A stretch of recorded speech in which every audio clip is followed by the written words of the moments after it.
जो तू करता वर्ण विचारा, जनमत तीन दंड अनुसारा। जनमत शूद्र मुए पुनि शूद्रा, कृत्रिम जने ओ घाली जगधंधा। नमस्कार दोस्तों, मैं अविनाश दास रेशनल कबीर यूट्यूब चैनल में आप सबका हार्दिक स्वागत करता हूं। साथियों, यदि आप चैनल को सब्सक्राइब नहीं किए हैं, सब्सक्राइब जरूर करें और शेयर करके अपने सभी साथियों तक पहुंचा दें। इस चैनल का उद्देश्य दोस्तों किसी जाति वर्ण समुदाय का दिल दुखाना नहीं है, बल्कि इस चैनल का उद्देश्य है हर जाति वर्ण के लोगों में अवेयरनेस पैदा करना, अंधविश्वास से मुक्त करना, वैज्ञानिक चेतना पैदा करना और मनुष्य के बीच भाईचारा और प्रेम पैदा करना, ताकि जो है सारे भेदभाव मिटा करके हम आपस में एक दूसरे से दिल मिल सके। दोस्तों, मैंने 2 चौपाइयाँ शुरू में बोली सदगुरु कबीर साहब के बीजक से। संक्षेप में थोड़ा उसका अर्थ कर देते हूँ, फिर आगे बढ़ते हैं आज के प्रसंग पर। सदगुरु ने कहा, जो तू करता वर्ण विचारा, जनमत तीन दंड अनुसारा। मैंने आपको मनुस्मृति वाला स्ट्रीम में, जहाँ पर दीक्षा संस्कार है, उसमें मैंने बताया था कि किस जाति को पलाश का डंडा पकड़ाना है, किस जाति को गूलर का डंडा पकड़ाना है, किस जाति को किसका डंडा पकड़ाना है। जब बरुआ होता है दोस्तों, यज्ञोपवीत गायत्री मंत्र देते हैं, जनेऊ पहनाते हैं, भिक्षा मांगने को भेजते हैं, उसी समय डंडा पकड़ाया जाता है। अलग अलग जातियों के लिए अलग अलग डंडा निर्धारित है। तो उसी को कबीर साहब ने कहा कि अगर तू वर्ण का विचार करता है तो जन्मते ही 3 प्रकार के डंडा लेके आना चाहिए था। तो डंडा वंडा लेके तो नहीं आते हो, खाली हाथ आते हो। तो इस प्रकार सदगुरु ने वहां प्रश्न उठाया और कहा कि जन्मते समय भी शूद्र थे, अब मरते समय भी शूद्र हो जाते हो, क्योंकि जन्मने के बाद भी अशुद्ध मानते हैं हिंदू धर्म में, और मरने के बाद भी जो है अशुद्ध मानते हैं। और इतना अशुद्ध कि जो उस खानदान का आदमी दूसरे देश में है ना, तो वहीं मुड़ आता है, वहां तक पहुंच जाती है अशुद्धि। तो इसलिए दोस्तों, सतगुरु कबीर साहब की चौपाई है और उसका मैंने संक्षेप में अर्थ बता दिया। अब आगे चलते हैं। सल्तनत काल में सामाजिक तथा आर्थिक जीवन।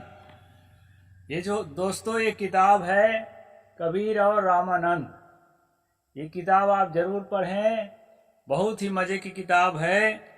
और पूरा जो है वेद शास्त्रों के पोल खोलने के साथ साथ संस्कृति में दूसरे को गुलाम बनाए रखने के लिए जो षड्यंत्र है वो सब का जो है पर्दाफाश करने वाली किताब है।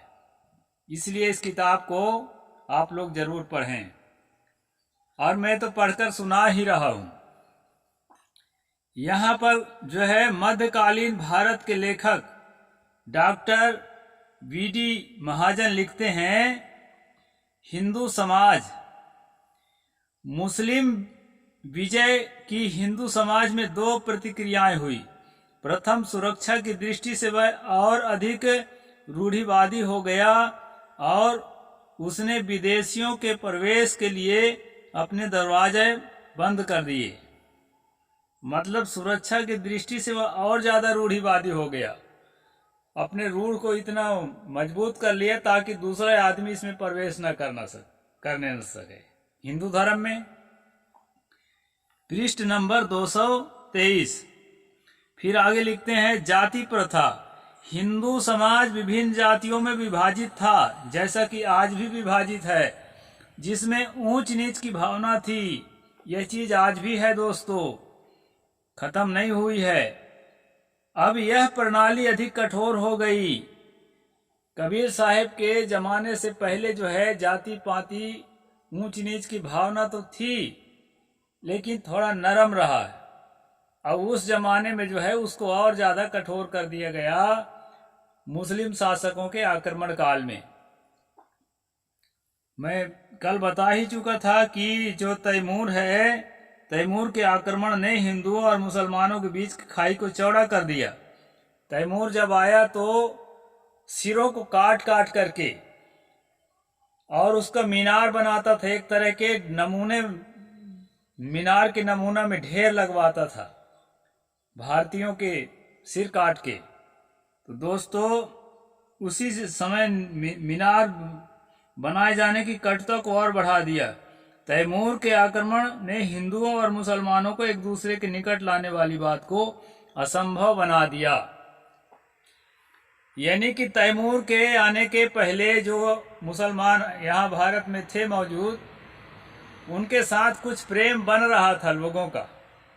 उस प्रेम को जो है ये तैमूर लंग जब आया तो उसको जो है वो खत्म कर दिया, क्योंकि वो बहुत ज्यादा क्रूर था और इतना क्रूर जो है सहन से बाहर था। इस कारण से दोस्तों अब ये लोग क्या करते थे कि ये सोचते थे कि जाति व्यवस्था को हम मजबूत करेंगे तो इस्लाम से हम बच जाएंगे, लेकिन हुआ उल्टा।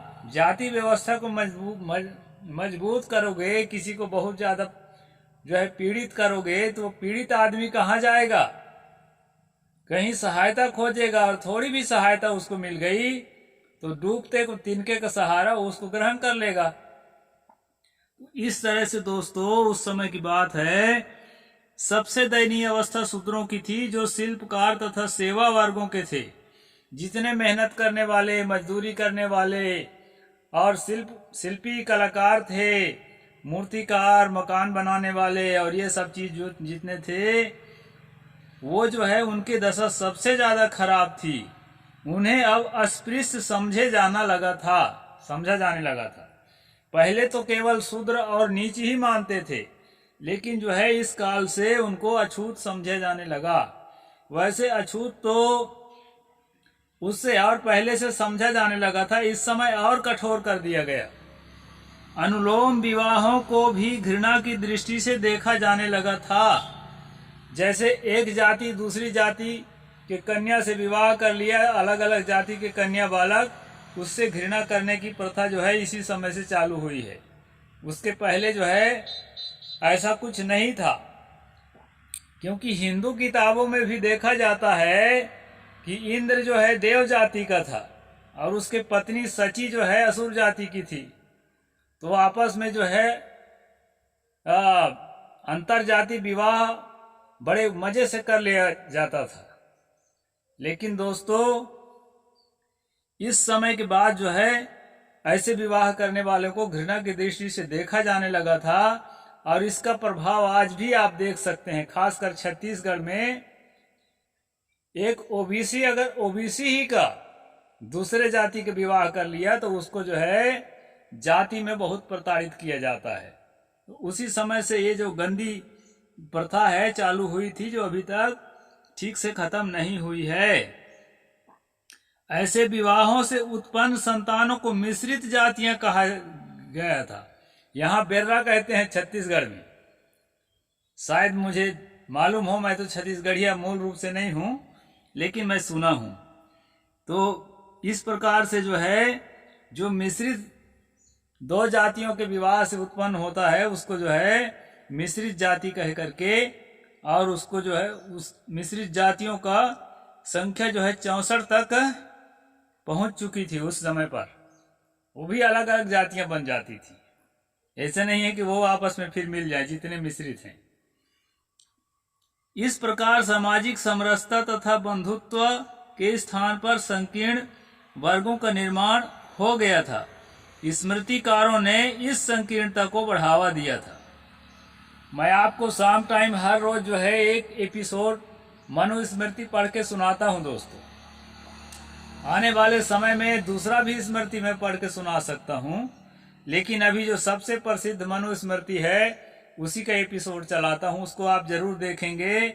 उससे आप बहुत ज्यादा उससे आप जो है स्पष्ट हो जाएंगे कि ये किस तरह से जो है जातिवाद को बढ़ावा दिया गया था।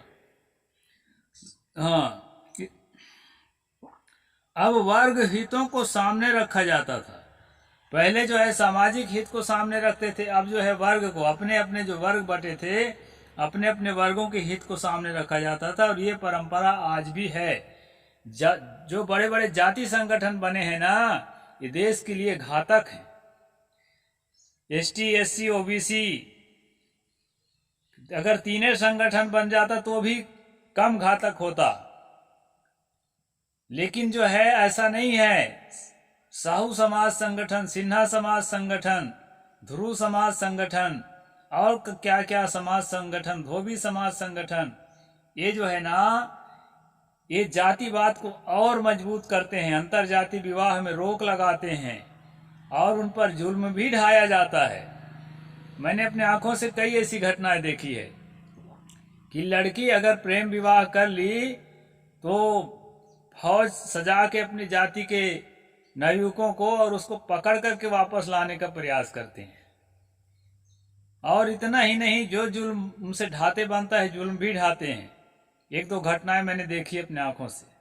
दोस्तों, ये जो वर्ग हितों को सामने रखा जाता है, अपने ही जितने लोग हैं जाति में, उसी को, इससे देश में कटुता पैदा होती है।